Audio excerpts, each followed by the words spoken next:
Have you ever walked away from a conversation feeling a weight you can't quite name? The words were polite, the smiles were there, but something lingered.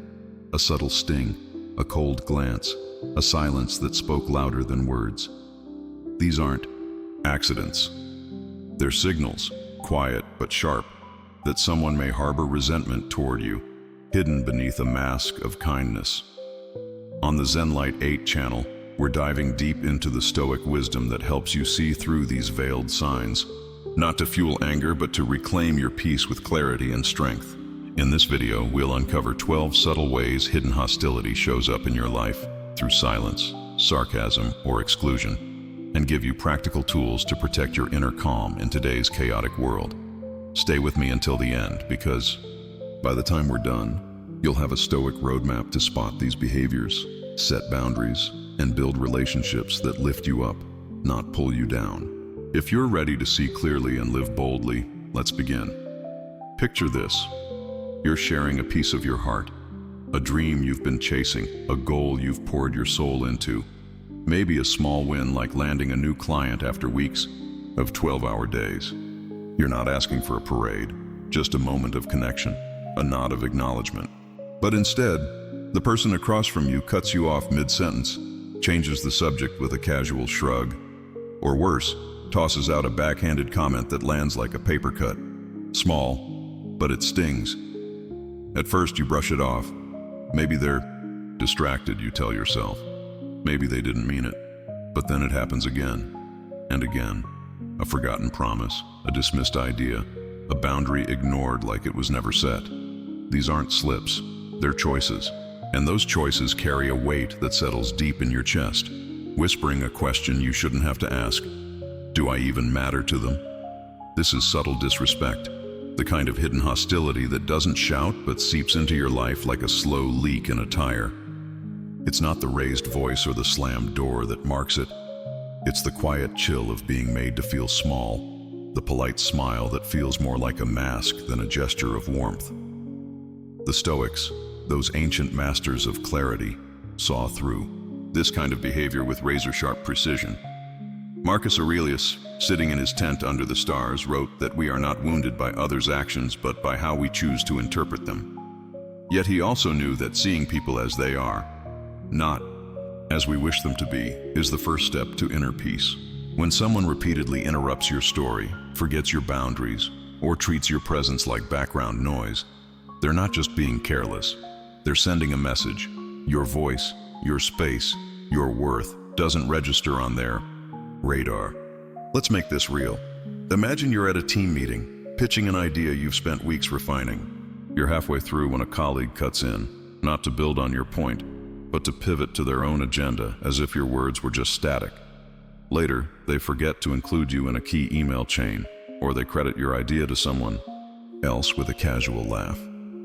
These moments pile up, each one a small stone added to a load you didn't sign up to carry. Psychologically, this is no accident. Subtle disrespect often stems from insecurity, a need to keep you in a box where they feel safe. People who feel small inside need others to feel smaller around them, not because they hate you outright, but because your light threatens their shadow. So they dim you, not with a fight, but with 1,000 tiny dismissals, a missed call, a half-hearted good job, a joke that cuts just a little too deep. The Stoics didn't just tell us to endure this. They gave us a way to rise above it. Epictetus, a former slave who found freedom in his mind, taught that we judge character by actions, not words. If someone's behavior consistently erodes your dignity, it's not your job to fix them. It's your job to see them clearly. That means noticing the patterns, the way they only hear you when it serves them, the way they sidestep your needs with a smile, the way their apologies never come with change. This clarity isn't about holding a grudge. It's about honoring yourself. In today's world, where we're bombarded by notifications, deadlines, and social pressures, subtle disrespect can slip under the radar.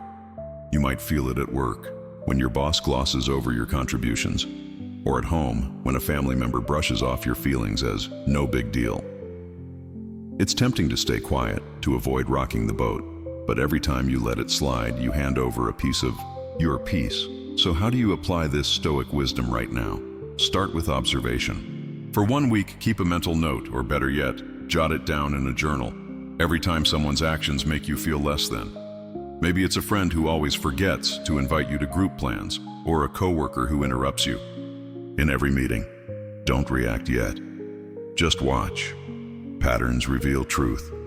Once you see the pattern, set a boundary, not out of anger, but out of self-respect. If that friend keeps dismissing your calls, let them know you've noticed, and you'll only invest where there's mutual respect.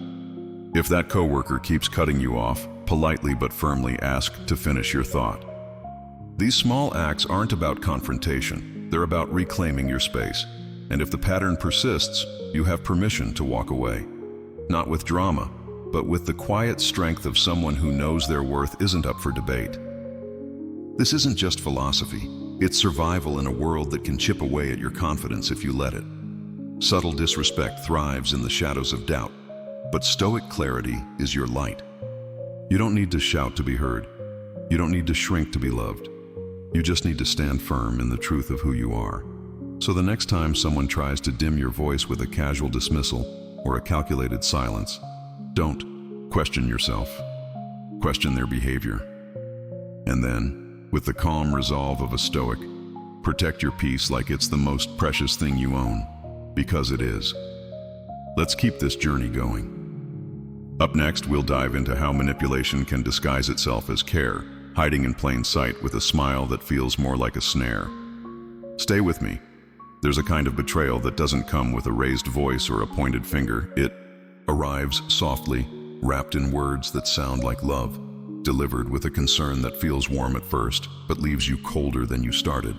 It's the friend who asks how you're doing, but their questions dig just a little too deep, probing for weaknesses they can store for later. It's the family member who offers advice with a smile, but each suggestion feels like a subtle nudge to doubt yourself. This is manipulation disguised as care, a hidden form of resentment that doesn't aim to lift you up, but to keep you tethered, questioning your own strength. It's not loud, it's not obvious, but it's a weight that can crush your spirit if you don't see it for what it is. Imagine you've just made a big decision. Maybe you've quit a draining job to chase a passion project, or you've moved to a new city to start fresh. You share this with someone close, expecting support, or at least curiosity. Instead, they tilt their head, furrow their brow, and say, "Are you sure that's the right move? I'm just worried you're not thinking this through." On the surface, it's concern, but something in their tone, the way their eyes don't quite meet yours, plants a seed of doubt. You start second-guessing. Was I too impulsive? Am I in over my head? Over time, these moments stack up. Their help always comes with a catch. Their support leaves you feeling less capable, and their care feels like a script designed to keep you small. This isn't love. It's control, dressed up in a costume so convincing you might not notice until you're tangled in their strings. The Stoics saw through this kind of emotional sleight of hand with unflinching clarity. Marcus Aurelius, reflecting in his private journals, wrote that true peace comes from within, unshaken by the shifting winds of others' opinions. He knew that those who seek to control you often do so not from strength, but from fear. Fear that your growth might outshine their stagnation. Epictetus, who rose from slavery to become a philosophical giant, taught that freedom begins when you stop needing validation from those who withhold it.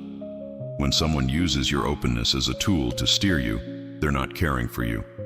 They're rewriting your story to fit their comfort zone. And in today's world, where social media amplifies comparison and workplace politics can feel like a chess game, this kind of manipulation is everywhere. It's the colleague who just wants to help, but always points out your flaws in front of the boss. It's the partner who only wants what's best, but questions every choice that makes you feel alive. Let's ground this in a story. Meet Sarah, a graphic designer who poured her heart into a side hustle creating art for local businesses. She shared her progress with a close friend, expecting excitement. Instead, her friend responded with, "That's cute, but don't you think it's risky to rely on something so unstable? I mean, you're not exactly a business expert." The words stung, but Sarah brushed them off, thinking her friend was just being practical. But the pattern continued. Every milestone was met with a helpful critique, every success framed as a potential failure waiting to happen. Slowly, Sarah stopped sharing. She dimmed her own light, not because she doubted her talent, but because her friends' care made her feel like her dreams were too big for her to carry. Psychologically, this is deliberate.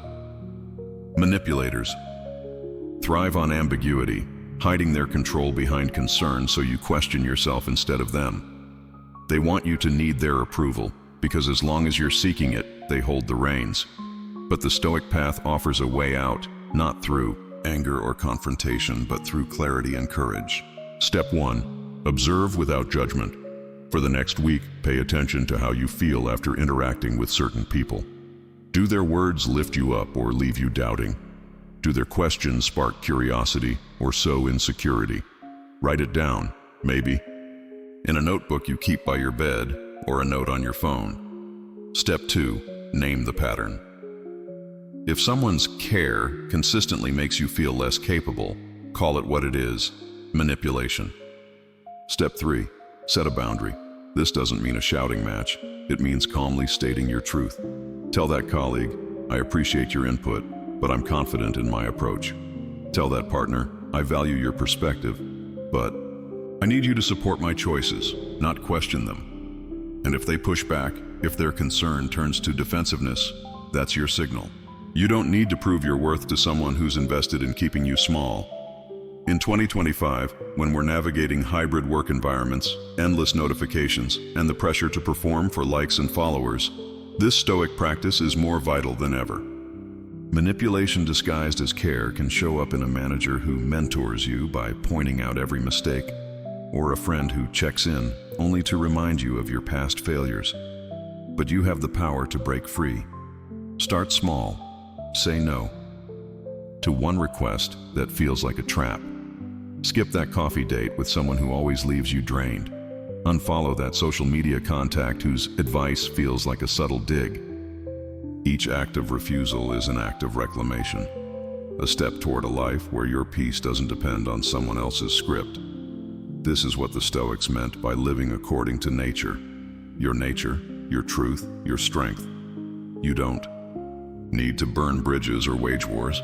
You just need to step off the stage where someone else is directing the play. Their manipulation only works if you keep auditioning for their approval. So stop, choose clarity, choose yourself, and watch how your world shifts when you start valuing your own voice over their veiled control. We're not done yet. Next, we'll explore how neglect and silent disdain can erode your spirit, not with words, but with the absence of them. Stay with me on this journey to clarity. There's a kind of pain that doesn't come from harsh words or open conflict. It's quieter, colder, and cuts deeper because it's not what's said, it's what's left unsaid. It's the friend who doesn't call when you're going through a storm, the family member who forgets your big moment, the colleague who walks past your desk without a glance when you've just pulled off a project that took months of late nights. This is neglect.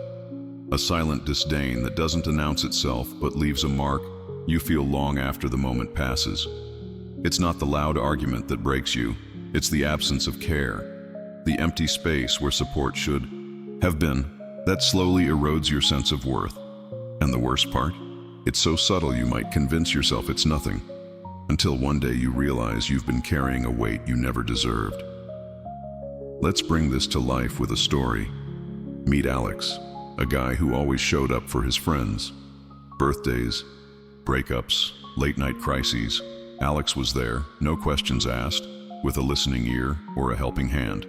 But when he faced a major surgery, a moment when he needed someone to show up for him, the silence was deafening. No texts, no calls, no visits. Just a void where he expected connection. When he finally asked his friend Chris why, the response was a casual, "I figured you had enough support." It sounded reasonable, almost polite, but it landed like a stone in Alex's chest. This wasn't a one-off, it was a pattern. Chris was always too busy for Alex's milestones, always absent when it mattered most. That's when Alex realized, neglect isn't just forgetting, it's a choice to look away, a quiet way of saying, "You're not worth my time." The Stoics understood this kind of silent wound with piercing clarity. Seneca, the philosopher, who navigated the treacherous politics of ancient Rome, wrote that attention is the truest form of respect. When someone consistently withholds it, they're not just distracted, they're showing you where you stand in their world. And often that place is nowhere near the priority you thought it was. Epictetus went further, teaching that we can't control others' actions, but we can control how we respond. Neglect stings because it plays on our human need for connection, our instinct to belong. In 2025, this feels truer than ever. Whether it's a friend who scrolls past your big announcement on social media without a like, or a coworker who never acknowledges your contributions in a team chat. Neglect thrives in the gaps of modern life, where busyness is an excuse and silence is a weapon. Psychologically, this isn't random. Neglect often masks passive aggression, a way to punish without confrontation. It's rooted in envy, insecurity, or even resentment. Someone who feels threatened by your presence might choose to erase you rather than face you. They know silence hurts more than words, because it leaves you questioning yourself. Did I ask too much? Am I invisible? That doubt is their goal, because when you shrink, they don't have to compete with your light. But the Stoics offer a different path, one that doesn't demand you chase what's withheld. It starts with clarity. Notice who shows up when you're at your highest or lowest, who celebrates your promotion, who checks in when you're struggling, and who disappears leaving only excuses. This isn't about keeping score, it's about seeing truth. Here's how you apply this today. Grab a piece of paper and draw 2 columns, one for the people who consistently show up, and one for those who don't. Be honest. Think about the last time you shared something big, a new job, a personal loss, a creative project.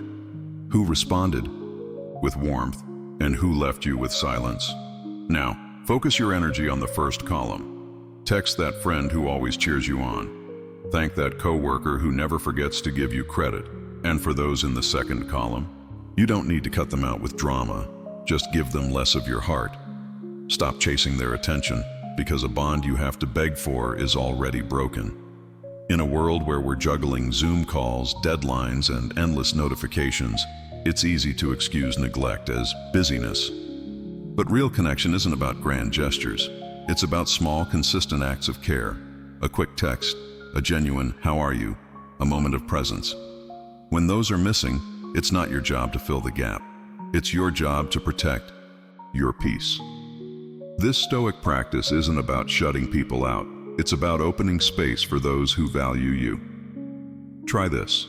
The next time you feel neglected, pause before you react. Instead of reaching out to someone who's gone silent, reach inward. Write down one thing you're proud of, one strength you know you have. Maybe it's your resilience, your creativity, or the way you show up for others. Remind yourself that your worth doesn't depend on their acknowledgement. Then, take that energy and invest it in people who see you, really see you. Because the Stoics knew something we often forget. Your value isn't proven by who stays away. It's preserved by who you choose to keep close. We're just getting started. Up next, we'll uncover how withdrawal and passive attacks can chip away at your confidence, leaving you doubting your own light. Keep walking this path with me. Sometimes the deepest wounds don't come from a clash of words or a heated argument. They come from a quiet retreat, a slow fading of warmth that leaves you wondering what you did wrong. It's the moment you share a piece of good news, a promotion you worked years for, a personal milestone that took every ounce of your courage, and instead of celebration, you're met with a blank stare, a half-hearted nod, or a comment so sharp it cuts through your joy like a knife through paper. This is withdrawal, a passive attack that doesn't strike head-on, but chips away at your confidence with surgical precision. It's not the loud rejection that hurts most. It's the subtle pullback, the absence of light in their eyes when you shine. That makes you question whether your victories even matter. Picture Maya, a young writer who finally got her first article published in a major magazine. She shared the news with a friend she'd known since college, expecting a spark of excitement, maybe a "that's amazing." Instead, her friend gave a faint smile, mumbled, "That's cool," and quickly changed the subject to their own weekend plans. Later, when Maya mentioned another milestone, the response was a sarcastic, "Wow, you're really on a roll, aren't you?" The words weren't outright cruel, but they landed like a weight, turning her pride into something she felt she had to apologize for. Over time, Maya noticed a pattern. Her highs were met with apathy, her dreams brushed off with a smirk. Her friend wasn't fighting her. They were withdrawing, using silence and sarcasm to dim her light. This wasn't carelessness. It was a passive attack, a way to undermine without ever raising a fist. The Stoics saw this behavior for what it is, a reflection of the other person's inner turmoil, not your worth. Marcus Aurelius, in his Quiet Moments of Reflection, wrote that true friendship is tested not in laughter, but in truth. When someone can't celebrate your rise, they reveal their own struggle with envy or insecurity. Epictetus took it further, reminding us that we don't control others' reactions, only our own. When someone withdraws from your joy or lobs a passive jab, it's not about you, it's about their fear of being left behind. In today's world, where social media likes and public validation can feel like currency, this kind of passive attack is everywhere. It's the coworker who forgets to congratulate you on a big win but jumps in to critique your next move. It's the friend who goes quiet when you post about your new business but resurfaces to point out what you could have done better. These moments aren't random. They're deliberate, designed to make you doubt your light so they can feel brighter. Psychologically, this behavior often stems from a scarcity mindset. Someone who believes there's only so much success to go around sees your growth as a threat to their own. So they withdraw, not with a clear cut, but with a slow fade, ignoring your wins, downplaying your efforts, or tossing out comments that sting just enough to make you hesitate. The danger lies in how easy it is to internalize this. You start to wonder if your success is too loud, your dreams too big. But the Stoics offer a shield: clarity. You don't need to fight back with anger or prove yourself with louder wins. You need to see the pattern and choose not to play their game. Try this today. The next time someone responds to your joy with apathy or a veiled jab, pause. Take a deep breath and ask yourself, what does this say about them? Write down their response and how it made you feel. Maybe in a journal you keep in your bag or a note on your phone. Then redirect your energy. Share your win with someone who lifts you up, a mentor, a family member, a friend who celebrates without hesitation. Their warmth will remind you that your light isn't the problem. Here's a practical step for 2025 when we're all navigating a world of constant comparison. Set a rule for yourself. For every passive attack you notice, balance it with an act of self-affirmation. If a colleague downplays your presentation, take 5 minutes after work to list 3 things you did well. If a friend brushes off your excitement, call someone who gets it and share the moment again. This isn't about ego, it's about protecting your peace from those who can't handle your growth. And if the withdrawal persists, if their silence or sarcasm becomes a pattern, give yourself permission to step back. You don't need to confront them or beg for their warmth. Just invest your energy where it's valued. The Stoics knew that real connection doesn't shrink when you shine, it rises with you. So surround yourself with people who don't flinch at your light, who don't use silence as a weapon or sarcasm as a shield. Your joy is worth celebrating, and your peace is worth protecting. We're building momentum now. Next, we'll explore how exclusion can cut deeper than words, leaving you questioning your place in the world. Stay with me on this path to clarity. There's a wound that doesn't bleed but aches with a quiet intensity, the kind that settles in your chest when you realize you've been left out. It's not the argument or the insult that cuts, it's the moment you scroll through your phone and see a photo of a gathering, a dinner, a celebration filled with faces you know, smiles you recognize, but your seat was empty. No one called, no one texted, no one even mentioned it. At first, you tell yourself it was an oversight. Maybe it was a last-minute thing, you reason. Maybe they didn't think you'd want to come. But then it happens again. A group chat buzzing, with plans you weren't included in, a work event you only hear about after the fact, a family gathering where your name was somehow forgotten. This is exclusion, a silent weapon that doesn't need words to wound. It's a deliberate act, a choice to erase you from the picture, and it speaks louder than any rejection shouted in anger.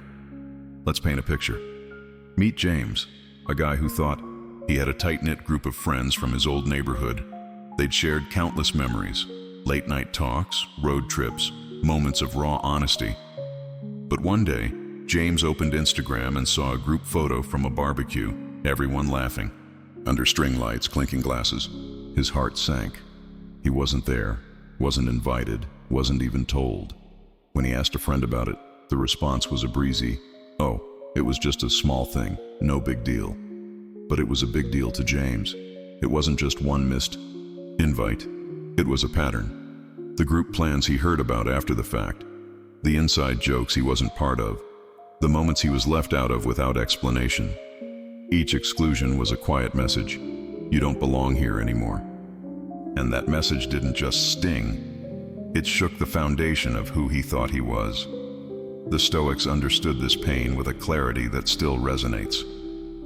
Marcus Aurelius, sitting alone with his thoughts, wrote that we often care more about others' opinions than our own truth, letting their actions define our worth. But he also knew that exclusion isn't about your value. It's about the limits of those who push you out. Epictetus taught that we can't control who invites us to the table, but we can control how we carry ourselves when the door is closed. Exclusion hurts because it taps into our deepest human need, to belong. In 2025, when social media amplifies every moment of connection and disconnection, this pain is magnified. You see it in the group selfie you weren't part of, the work happy hour you weren't invited to, the family chat that somehow skips your name. It's tempting to internalize it, to wonder what's wrong with you. But the Stoics remind us, the problem isn't your presence, it's their fear of it. Psychologically, exclusion is a power play, often rooted in envy or control.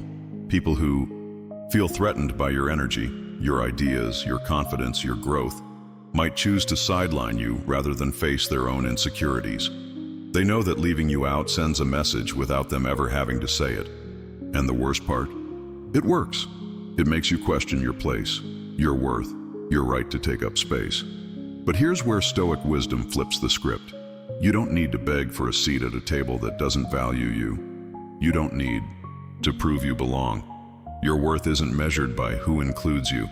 It's measured by how you stand when you're left out. Try this today. The next time you feel excluded, don't rush to confront or chase. Pause. Write down 3 things that make you, your kindness, your creativity, your resilience.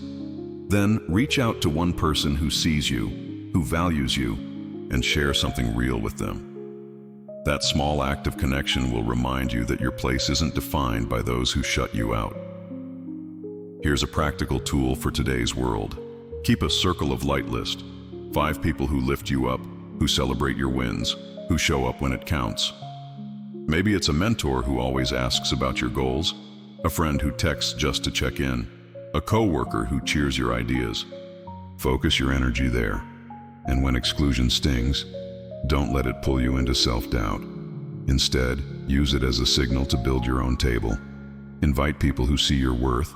Host that dinner, start that project, create that space where your light is welcome.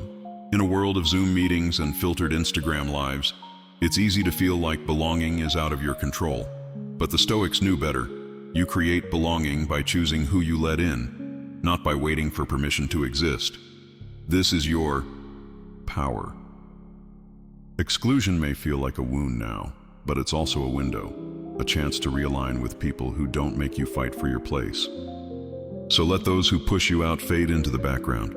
Walk forward not with bitterness, but with the quiet strength of someone who knows their worth doesn't need an invitation. Your light belongs where it's seen, and your peace belongs to you. We're halfway through our journey. Next, we'll dive into the weight of silent rejection, a force so subtle it can make you question your own voice. Stay with me. There's a kind of rejection that doesn't come with a slammed door or a harsh word. It's so quiet, so subtle. It slips past your defenses, leaving a scar you don't notice until it's already deep. It's the moment you pour your heart out, maybe about a fear that keeps you up at night, a triumph you fought for, or a dream you've held close, and the person across from you offers nothing in return. No warmth, no curiosity, just a blank nod, a distracted glance, or a quick pivot to something trivial. It's as if your words, your story, your very existence didn't register. This is silent rejection, a force that doesn't shout but whispers, telling you your joy isn't worth celebrating, your pain isn't worth hearing. And over time, that whisper can become a roar in your mind, making you doubt whether your voice matters at all. Let's make this real with a story. Lisa was the kind of person who showed up for everyone. She was there for her friends' late-night crises, her family's milestones, even her co-workers' small wins. But when she opened her own bakery after years of saving every penny and working through sleepless nights, she expected at least a spark of excitement from those closest to her. Instead, she got silence. Her best friend, someone she'd confided in for years, gave a faint, "That's nice," before changing the subject to a TV show. Her brother didn't even ask how it was going. At first, Lisa told herself they were just busy. But the pattern grew clearer. Her victories were met with indifference, her struggles brushed off with a shrug. Each moment of silence felt like a small theft, stealing a piece of her confidence until she started to wonder if her dreams were worth sharing at all. That's the power of silent rejection. It doesn't just hurt in the moment. It reshapes how you see yourself. The Stoics saw this dynamic with unflinching clarity. Epictetus, who knew what it was to be dismissed and overlooked, taught that while we can't control others' reactions, we can control what we make of them. But he also warned that repetition has power. When someone consistently meets your vulnerability with silence, it's not a one-off mistake. It's a pattern that reveals their inability to hold space for you. Marcus Aurelius took it further, writing that the soul is dyed by the thoughts it holds. If you let silent rejection sink in, if you start believing your voice isn't worth hearing, you risk fading into someone else's shadow. In 2025, this is more relevant than ever. We live in a world where attention is currency. Think of the likes, the retweets, the quick replies that signal value. When someone withholds that attention, especially someone close, it feels like a verdict on your worth. It's the friend who doesn't comment on your big announcement, the colleague who ignores your email but responds to everyone else, the family member who changes the subject when you share something raw. Psychologically, silent rejection is a form of emotional neglect, often deliberate. People who can't handle your growth or vulnerability might use silence to keep you small, to avoid the discomfort of your truth. They know that ignoring your story sends a message you're not important enough to engage with. But the Stoics give us a way to reclaim our power. It starts with recognizing that their silence isn't about you, it's about their limits. Then it's about choosing not to let that silence define you. Here's how you do it today. The next time you feel that sting of silent rejection, don't rush to fill the void. Pause. Take a moment to affirm your own story. Write down what you shared and why it matters to you. Maybe it's a note in your journal about that promotion, or a text to yourself about that fear you faced. Then, share it again, but with someone who listens, who sees you. That act of choosing who gets your story is an act of self-respect. Here's a practical tool for today's world. Create a safe space ritual. Every time you face silent rejection, take 5 minutes to ground yourself. Find a quiet spot, maybe your car, your bedroom, or a park bench. Close your eyes, take 3 deep breaths, and say to yourself, "My voice matters. My story is enough." Then, reach out to one person who reflects your light back to you. Maybe it's a friend who always asks follow-up questions, or a mentor who celebrates your wins. Share your moment with them and let their response remind you that you're seen. In a world of endless Zoom calls and curated social feeds, it's easy to feel like your story gets lost in the noise. But the Stoics knew that your worth doesn't depend on who hears you. It depends on how you carry your truth. So don't let silent rejection dim your voice. Speak it anyway, share it anyway, and choose people who echo your strength, not your doubts. We're digging deeper now. Next, we'll explore how comparison can become a quiet weapon, making you feel like you're always one step behind. Stay with me on this journey. There's a subtle poison that doesn't come from a direct attack but from a quiet, persistent nudge that makes you feel like you're never quite enough. It's not the loud insult or the open criticism that stings.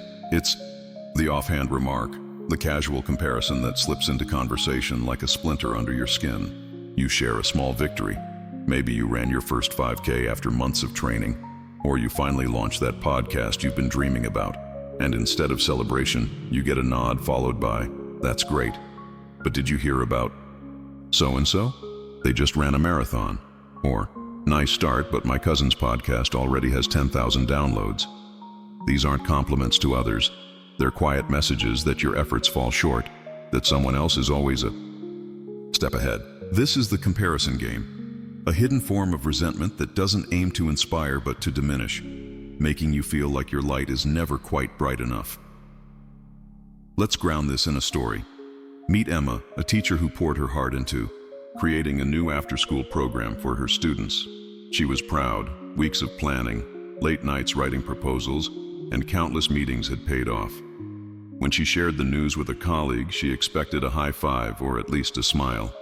Instead, her colleague said, "That's cool, but you know the school across town got a grant for a program twice that size, right?" The words weren't mean, but they stole the air from Emma's lungs. It wasn't just one comment. Over time, every achievement she shared was met with a comparison, a subtle shift of the spotlight to someone else's success. Slowly, Emma started to feel like her work didn't measure up, like she was always chasing a standard she could never reach. That's the power of the comparison game. It doesn't just undermine your moment, it makes you question whether you deserve to have one at all. The Stoics saw through this tactic with crystal clear wisdom. Marcus Aurelius, who faced constant scrutiny as an emperor, wrote that where ego thrives, connection dies. Comparison isn't about celebrating others, it's about creating a hierarchy where you're always below someone else. Seneca, who knew the weight of public judgment, taught that true success is measured by your own path, not someone else's. In today's world, the comparison game is amplified by social media, where every post feels like a race you didn't sign up for. You share a photo of your new apartment, and someone comments about their friend's penthouse. You post about a promotion, and the replies highlight someone else's bigger title. These moments chip away at your confidence, not because your achievements are small, but because someone else wants you to feel that way. Psychologically, comparison often comes from insecurity. People who feel unsteady in their own lives use it to regain control, to keep you in a place where they feel safe. They don't want to celebrate your growth because it reminds them of their own stagnation. So they shift the focus, not with cruelty, but with a calculated nudge that makes you doubt your worth. But the Stoics give us a way to step out of this game entirely. You don't need to compete harder or shout louder. You need to redefine success on your own terms. Here's how you do it today. The next time someone tries to pull you into the comparison game, pause. Don't defend your achievement or try to one-up them. Instead, affirm your own journey. Write down 3 reasons why your accomplishment matters to you. Maybe that 5K was your first step toward health, or that podcast was a dream you turned into reality. Then, share it with someone who celebrates without comparing, someone who sees your light without dimming it. Here's a practical tool for 2025 when we're bombarded by curated lives and highlight reels. Create a victory journal. Every day, write down one thing you're proud of, no matter how small. A tough conversation you handled well, a project you finished, a moment you showed up for yourself. Keep it private, just for you. This isn't about boasting. It's about anchoring yourself in your own truth. When comparison creeps in, go back to that journal. Let it remind you that your path is yours, not a race against someone else's. And if someone keeps playing the comparison game, set a boundary. Politely redirect the conversation. "I'm really proud of this, and I'd love to hear about your wins too."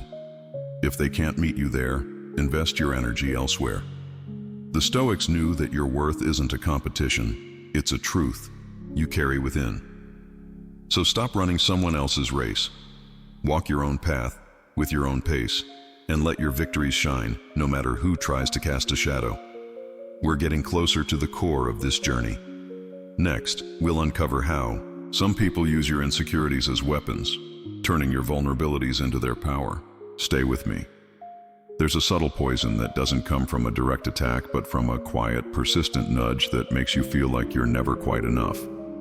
It's not the loud insult or the open criticism that stings. It's the offhand remark, the casual comparison that slips into conversation like a splinter under your skin. You share a small victory. Maybe you ran your first 5K after months of training, or you finally launched that podcast you've been dreaming about. And instead of celebration, you get a nod followed by, "That's great, but did you hear about so-and-so? They just ran a marathon." Or, "Nice start, but my cousin's podcast already has 10,000 downloads." These aren't compliments to others. They're quiet messages that your efforts fall short, that someone else is always a step ahead. This is the comparison game, a hidden form of resentment that doesn't aim to inspire but to diminish, making you feel like your light is never quite bright enough. Let's ground this in a story. Meet Emma, a teacher who poured her heart into creating a new after-school program for her students. She was proud. Weeks of planning, late nights writing, proposals, and countless meetings had paid off. When she shared the news with a colleague, she expected a high five, or at least a smile. Instead, her colleague said, "That's cool, but you know the school across town got a grant for a program twice that size, right?" The words weren't mean, but they stole the air from Emma's lungs. It wasn't just one comment. Over time, every achievement she shared was met with a comparison, a subtle shift of the spotlight to someone else's success. Slowly, Emma started to feel like her work didn't measure up, like she was always chasing a standard she could never reach. That's the power of the comparison game. It doesn't just undermine your moment. It makes you question whether you deserve to have one at all. The Stoics saw through this tactic with crystal clear wisdom. Marcus Aurelius, who faced constant scrutiny as an emperor, wrote that where ego thrives, connection dies. Comparison isn't about celebrating others, it's about creating a hierarchy where you're always below someone else. Seneca, who knew the weight of public judgment, taught that true success is measured by your own path, not someone else's. In today's world, the comparison game is amplified by social media, where every post feels like a race you didn't sign up for. You share a photo of your new apartment, and someone comments about their friend's penthouse. You post about a promotion, and the replies highlight someone else's bigger title. These moments chip away at your confidence, not because your achievements are small, but because someone else wants you to feel that way. Psychologically, comparison often comes from insecurity. People who feel unsteady in their own lives use it to regain control, to keep you in a place where they feel safe. They don't want to face their own shortcomings, so they redirect the spotlight, making you feel like your achievements are just a shadow of someone else's. But the Stoics offer a way to step out of this game entirely. You don't need to compete harder or shout louder. You need to redefine success on your own terms. Here's how you do it today. The next time someone tries to pull you into the comparison game, pause. Don't defend your achievement or try to one-up them. Instead, affirm your own journey. Write down 3 reasons why your accomplishment matters to you. Maybe that 5K was your first step toward health, or that podcast was a dream you turned into reality. Then, share it with someone who celebrates without comparing, someone who sees your light without dimming it. Here's a practical tool for 2025. When we're bombarded by curated lives and highlight reels, create a victory journal. Every day, write down one thing you're proud of, no matter how small. A tough conversation you handled well, a project you finished, a moment you showed up for yourself. Keep it private, just for you. This isn't about boasting, it's about anchoring yourself in your own truth. When comparison creeps in, go back to that journal. Let it remind you that your path is yours, not a race against someone else's. And if someone keeps playing the comparison game, set a boundary. Politely redirect the conversation. "I'm really proud of this, and I'd love to hear about your wins too." If they can't meet you there, invest your energy elsewhere. The Stoics knew that your worth isn't a competition, it's a truth you carry within. So stop running someone else's race. Walk your own path, with your own pace, and let your victories shine, no matter who tries to cast a shadow. We're moving deeper now. Up next, we'll explore how some people turn your insecurities into weapons, using your vulnerabilities to keep you small. Stay with me on this path to clarity. There are wounds that don't show on the surface, but cut deeper than any blade. They come not from shouts or accusations, but from a quiet, calculated strike, a remark so precise it hits the softest part of your soul. It's the moment in a casual conversation when someone you trust slips in a comment about your weight, your past mistakes, or that fear you shared in a vulnerable moment. They deliver it with a smile, a laugh, or a tone so light you almost miss the sting. But you don't. It lingers, heavy and sharp, making you wonder if they meant to hurt or if you're just too sensitive. This is the cruelty of using insecurities as weapons, a hidden form of resentment that thrives on your trust and turns it against you. It's not a mistake. It's a strategy designed to keep you small by targeting the parts of you that feel most fragile. Let's bring this to life. Meet Daniel, a software developer who confided in a coworker about his struggle with imposter syndrome. He'd worked hard to land a big project, but privately he worried he wasn't good enough. His coworker seemed supportive at first, listening with a nod. But weeks later, in a team meeting, that same coworker made a joke about Daniel's coding skills, saying, "Hey, at least you're trying, right? Not everyone can be a rock star." The room laughed, but Daniel felt his stomach drop. It wasn't just a joke. It was a knife aimed at the exact spot he'd exposed. Over time, the pattern grew clearer. Casual digs about his work, subtle hints that he was lucky to be on the team, each one chipping away at his confidence. Daniel started to doubt himself, not because he wasn't talented, but because someone he trusted used his vulnerability as ammunition. The Stoics saw this tactic for what it is, a betrayal of trust rooted in the other person's weakness, not yours. Epictetus, who endured countless dismissals in his life, taught that what matters is not the words thrown at us, but how we choose to carry them. But he also knew that intention matters.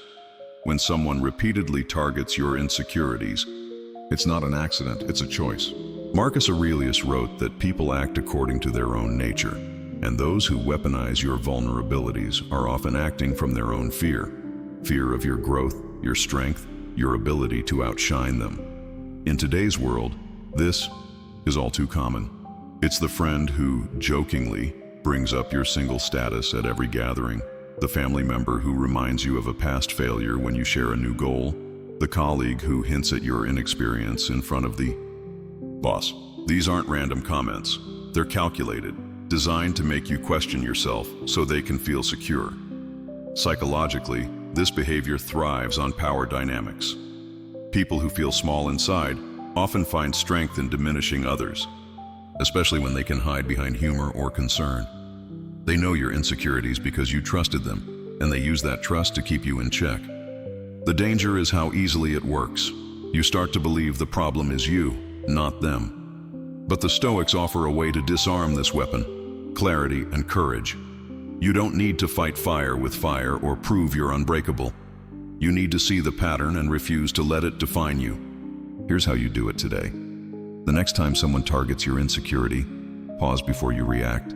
Ask yourself, is this about me, or is it about their need to feel bigger? Write down the comment and how it made you feel, maybe in a notebook you keep in your desk or a note on your phone. Then reframe it. If they mocked your fear of failure, remind yourself of a time you succeeded despite that fear. If they hinted at your appearance, list 3 things you love about yourself. This isn't about ego, it's about taking back the narrative. Here's a practical step for 2025, when social media and workplace politics can amplify these subtle attacks. Create a strength shield. Write down 3 insecurities you've shared with others and 3 truths that counter them. For example, if you've shared a fear of not being good enough at work, write, "I've delivered projects that exceeded expectations." Keep this shield somewhere private, your wallet, your phone, your journal. When someone tries to weaponize your vulnerability, pull out that shield. Read it. Let it ground you. Then, set a boundary. If that friend keeps joking about your single status, say calmly, "I'm not cool with those comments anymore." If that coworker keeps targeting your work, redirect, "I'm confident in my contribution, but I'm happy to hear constructive feedback." If they can't respect that boundary, limit their access to your heart. You don't need to share your vulnerabilities with someone who uses them as weapons. The Stoics knew that your strength isn't about being invulnerable. It's about choosing who gets to see your softness. So don't let someone's calculated jabs make you hide. Protect your peace by choosing trust wisely, by surrounding yourself with people who lift your vulnerabilities up, not use them against you. Your insecurities aren't weaknesses. They're part of what makes you human, and no one gets to turn your humanity into their power. We're getting closer to the heart of this journey. Next, we'll explore how silence can become a form of rejection so powerful it shakes your sense of self. Stay with me. There's a rejection so subtle it barely registers at first, yet its impact echoes long after the moment passes. It's not the sting of harsh words or the slam of a door. It's the absence of response, the void where connection should be. You share something raw, something that took courage to say, a fear that haunts you, a dream you're chasing, a moment of vulnerability you trusted them to hold. And in return, you get nothing. A blank stare, a faint nod, a quick shift to a safer topic. It's as if your words vanished into thin air, as if your heart's offering wasn't worth acknowledging. This is the power of silence as rejection, a quiet force that doesn't attack but erodes, making you question whether your voice, your story, your existence even matters. It's not loud, but it's deafening, and it can shake the foundation of who you are if you let it. Let's make this real. Meet Emily, a woman who'd spent years rebuilding her life after a painful divorce. It wasn't easy. Nights spent questioning her worth, days spent piecing together a new version of herself. When she finally felt ready to share her journey with a close friend, she opened up about the strength it took to start over. She expected a moment of connection, maybe a question, a spark of empathy. Instead, her friend gave a curt nod and said, "Anyway, have you seen that new show on Netflix?" The dismissal hit like a wave, cold and heavy. It wasn't just one moment. Over time, Emily noticed a pattern. Her joys, her struggles, her truths were met with silence, brushed off like they were unimportant. Each time she felt a little smaller, a little less willing to share. That's what silent rejection does. It doesn't just reject your words, it makes you reject yourself. The Stoics understood this pain with a clarity that cuts through centuries.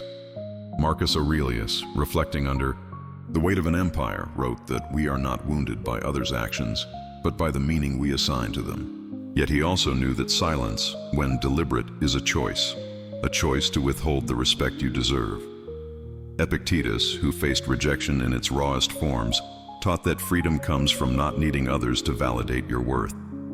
But he also warned that repeated silence from those you trust can erode your spirit, not because you're weak, but because you're human. In 2025, this dynamic is amplified by our hyper-connected world.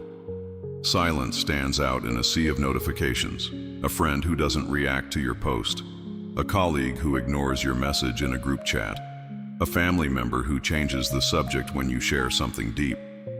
These moments aren't just oversights, they're signals, and they carry a weight that can make you feel invisible. Psychologically, silent rejection is a form of emotional neglect, often intentional. People who can't handle your depth, your growth, your pain, your truth, use silence to avoid engaging with it. They know that ignoring you sends a message without them ever having to own it. It's a way to keep you small, to protect their own comfort by refusing to meet you where you are. But the Stoics give us a way to reclaim our voice. It starts with seeing silence for what it is, not a reflection of your worth, but a mirror of their limits. Then, it's about choosing not to let that silence define you. Here's how you do it today. The next time you face silent rejection, don't rush to fill the void with more words or apologies. Pause. Take a moment to honor your own story. Write down what you shared and why it matters. Maybe it's a note about the courage it took to speak or the joy of a small win. Then find someone who hears you, who holds space for your truth. Share with them instead, and let their response remind you that your voice is enough. Here's a practical tool for today's world. Try a voice ritual. After every moment of silent rejection, take 5 minutes to ground yourself. Find a quiet space, your car, a park bench, your bedroom. Close your eyes, breathe deeply, and say to yourself, "My story matters. I am enough." Then, reach out to one person who sees you, a friend who listens without judgment, a mentor who celebrates your truth. Share your moment with them and let their warmth anchor you. In a world of endless texts and fleeting likes, it's easy to feel like your story gets lost. But the Stoics knew that your worth isn't tied to who responds. It's tied to how you carry your truth. So don't let silence make you shrink.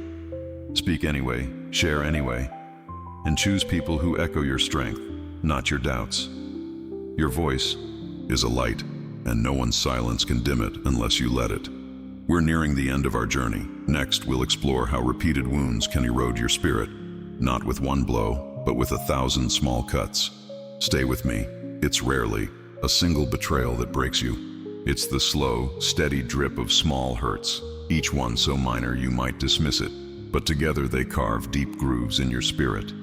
It's the interrupted sentence that never gets finished, the promise made with a smile but never kept, the idea you shared that's praised in someone else's voice while yours fades into the background. These aren't dramatic moments. They're quiet, almost invisible, but they accumulate like rainwater in the cracks of a foundation, weakening what once felt solid. This is erosion through repeated wounds, a hidden form of resentment that doesn't strike with force but wears you down over time, making you question not just your place in the world but the very worth of your existence. Let's make this real with a story. Meet Rachel, a marketing manager who always brought her best to her team. She'd stay late to perfect a campaign, offer ideas in meetings, and support her colleagues through crunch times. But over months, she noticed a pattern. Her suggestions were met with half-hearted nods, her emails ignored until someone else echoed her thoughts, her efforts overlooked in favor of flashier wins. Once she shared a personal story about overcoming a career setback, hoping to inspire her team. Instead, a colleague cut her off with a joke, and the room moved on. Each moment felt small, easy to shrug off, but together they built a weight Rachel carried home every night. She started speaking less, second-guessing her ideas, wondering if she was invisible. That's the power of repeated wounds. They don't just hurt, they reshape you, making you smaller in your own story. The Stoics saw this danger with piercing clarity. Epictetus, who knew the pain of being dismissed, taught that small-minded people blame others, average people blame themselves, but the wise respond with understanding. He didn't mean excusing harm. He meant seeing it for what it is, a pattern that reveals more about the source than the target. Marcus Aurelius wrote that the soul becomes dyed with the color of its thoughts. If you let these small wounds pile up without addressing them, they stain your confidence, your voice, your dreams. In 2025, this erosion is everywhere. Workplace, slights that go unacknowledged, family members who dismiss your feelings as overreacting, friends who forget your milestones in the noise of their own lives. These moments thrive in our distracted world, where busyness is an excuse and attention is a choice. But each ignored email, each interrupted thought, each broken promise is a signal, and ignoring it risks letting it define you. Psychologically, this is called cumulative trauma, not one big hit, but 1,000 tiny cuts that weaken your sense of self. It's why Rachel stopped speaking up, not because of one moment, but because of months of being overlooked. Often, these wounds come from people who are wounded themselves, too caught in their own insecurities to see the harm they cause. But the Stoics didn't ask us to fix them. They asked us to protect ourselves. Here's how you do it today. Start by noticing the pattern. For 1 week, keep a log of moments that make you feel diminished. A colleague who takes credit for your work, a friend who never follows through, a family member who brushes off your feelings. Write down how each moment feels, not to dwell on it, but to see it clearly. Then, draw a line. Set a boundary, not with anger, but with resolve. If that colleague keeps interrupting, say, "I'd like to finish my thought." If that friend keeps flaking, stop chasing their promises. These aren't confrontations, they're acts of self-respect. Here's a practical tool for 2025. Create a boundary blueprint. List 3 recurring wounds you've noticed. Maybe it's being interrupted, ignored, or dismissed. For each, write one action you'll take to protect your peace. For example, if you're constantly cut off in meetings, practice saying, "I'm not done yet. Please let me finish." If a friend keeps forgetting your plans, decide you'll only make plans with those who show up. Then track your progress. After a month, look back. How do you feel? Stronger? Lighter? This isn't about cutting people off. It's about choosing who gets your energy. In a world of endless demands, work deadlines, social media pressures, family expectations, these small wounds can feel like background noise. But the Stoics knew that your peace isn't background, it's the foundation of your life. So don't let repeated wounds erode it. Stand firm, set boundaries, and choose relationships that build you up, not break you down. Your spirit is worth protecting, and your strength is worth preserving. We're almost at the end of this journey. Next, we'll explore how setting boundaries can reclaim your peace, turning silence into strength. Stay with me. There comes a moment when silence stops feeling like strength and starts feeling like surrender. It's the realization that keeping the peace, saying yes when you want to say no, apologizing for hurts you didn't cause, shrinking to fit someone else's comfort, has cost you something precious, your own calm. You've been the dependable one, the forgiving one, the one who lets slights slide to avoid conflict. But each time you do, a piece of your spirit slips away, and the weight of unspoken pain grows heavier.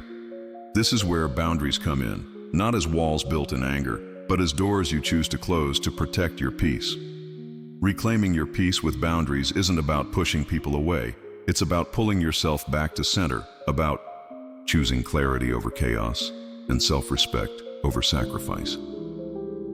Let's ground this in a story. Meet Sarah, a nurse who was always there for everyone. Her patients, her family, her friends. She'd answer late-night calls, brush off dismissive comments, and apologize even when the fault wasn't hers. She thought that's what it meant to be strong, to be good. But after years of absorbing slights, a friend who ignored her boundaries, a colleague who took credit for her work, a family member who dismissed her feelings, something shifted. One day, after a coworker casually dismissed her idea in a meeting, Sarah felt a spark of clarity. She was done shrinking. She started saying no to draining requests, calmly calling out disrespect, and stepping back from relationships that demanded her silence. It wasn't easy. People pushed back, accusing her of being too sensitive or distant. But Sarah wasn't cold. She was awake. And in that awakening, she found a peace she hadn't known was possible. The Stoics understood this moment of clarity with profound wisdom. Marcus Aurelius, who carried the weight of an empire, wrote that true power lies not in controlling others, but in mastering yourself. A boundary is the ultimate act of self-mastery. It's the line you draw not to punish, but to preserve. Epictetus taught that we must not hand over the reins of our emotions to those unworthy of holding them. When you keep saying yes to people who diminish you, you're not just giving them your time, you're giving them your peace. In 2025, when we're juggling hybrid work schedules, endless notifications, and the pressure to be on all the time, boundaries are more vital than ever. It's the coworker who expects you to pick up their slack, the friend who drains you with constant complaints, the family member who expects you to absorb their criticism without a word. These aren't just annoyances, they're thefts of your inner calm. Psychologically, boundaries shift the power dynamic. They force clarity, revealing who respects your worth and who is only comfortable with your compliance. When Sarah started setting boundaries, some people left. Not because she was wrong, but because they couldn't handle her strength. That's the gift of boundaries. They show you who's worth your energy. Here's how you apply this today. Identify one relationship where you feel diminished. Maybe it's a friend who always interrupts, a colleague who dismisses your ideas, or a family member who expects you to carry their emotional load. Write down one boundary you'll set, something simple like, I won't answer calls after 9 p.m., or I'll speak up when my ideas are ignored.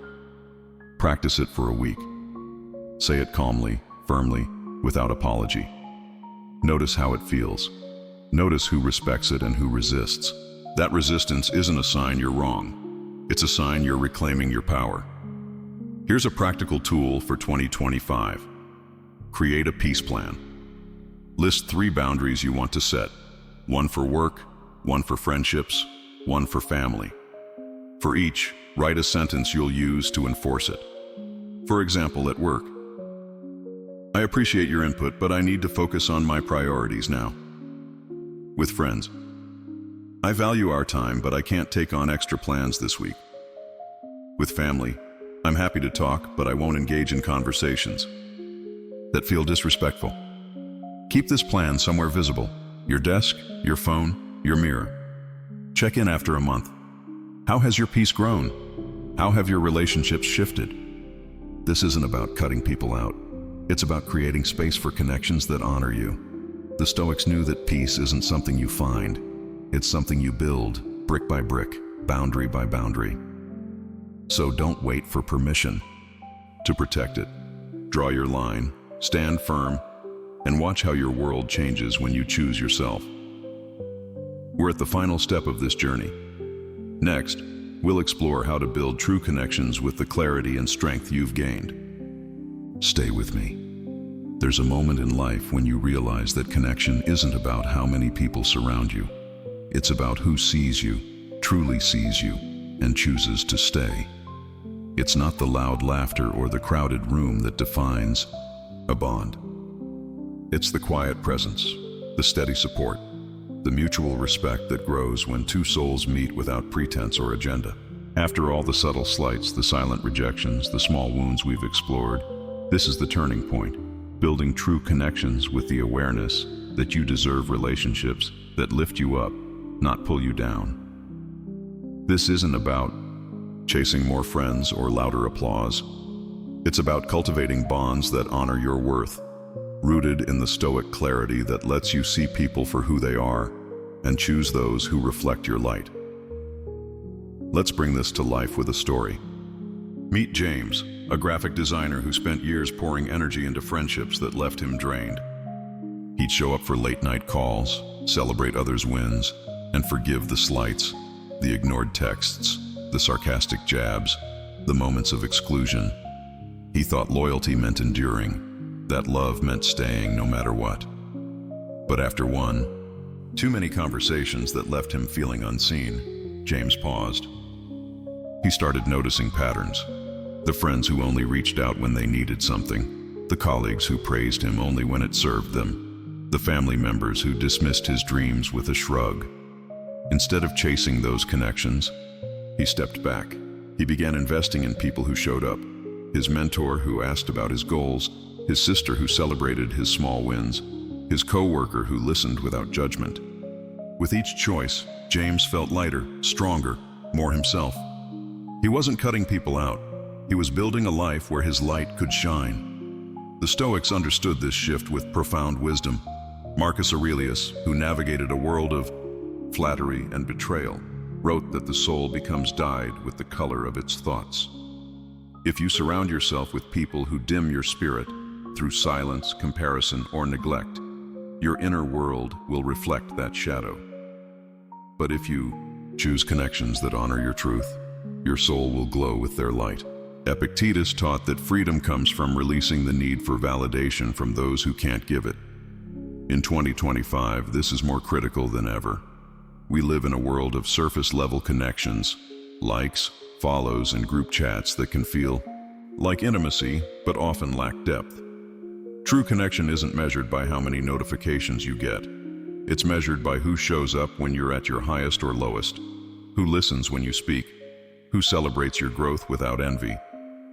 Psychologically, healthy relationships thrive on mutual respect and emotional safety. When James stopped chasing one-sided bonds, he created space for people who valued him, not just his usefulness. This isn't about perfection, no one is flawless, but about consistency. It's the friend who texts to check in, not just to vent. It's the colleague who credits your work, not just their own. It's the family member who listens to your dreams, not just their own agenda. Here's how you build this today. Start with awareness. Look at your closest relationships, friends, family, co-workers. Ask yourself, do they lift me up or pull me down? Write down 5 people who make you feel seen, valued, alive. Then, invest in them. Send a text, plan a coffee, share a moment. At the same time, identify one relationship that drains you. Set a boundary. Maybe it's saying no to a draining request or limiting how much you share. Notice how it feels to choose yourself. Here's a practical tool for 2025. Create a connection map. Draw a circle with your name in the center. Around it, write the names of people who consistently show up for you. Those who celebrate your wins, listen to your struggles, and respect your boundaries. Outside that circle, write the names of those who don't. For 1 month, focus your energy on the inner circle. Plan a call, a meetup, a moment of connection. For those outside, give less time, less heart, less energy. This isn't about cutting ties. It's about prioritizing what nourishes you. In a world of Zoom fatigue and social media noise, true connection is rare and precious. It's the difference between a life that feels full and one that feels empty, no matter how many people are around. The Stoics knew that your peace depends on who you let in, not how many, so choose wisely. Build connections that reflect your strength, your truth, your light, and let those who can't see you fade into the background, not with anger, but with the quiet resolve of someone who knows their worth. We've walked a long path together, uncovering the subtle ways resentment hides in our lives, through silent rejections, calculated jabs, and quiet exclusions. But more than that, we've learned how to rise above them, not with anger or bitterness, but with the calm, unshakable clarity of the Stoics. In 2025, when our lives are stretched thin by work, screens, and the pressure to perform, these lessons are your shield. Every time you notice a pattern of disrespect, set a boundary.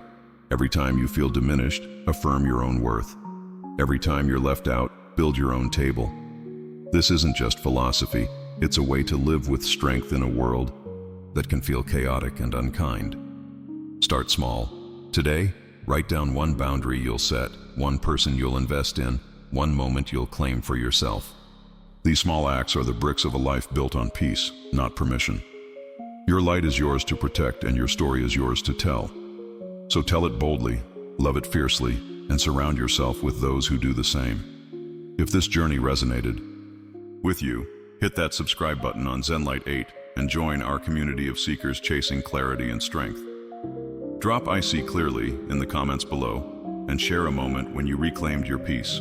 Your story might inspire someone else to do the same. Stay with us for more Stoic wisdom to navigate life's challenges, and let's keep building a life that shines together.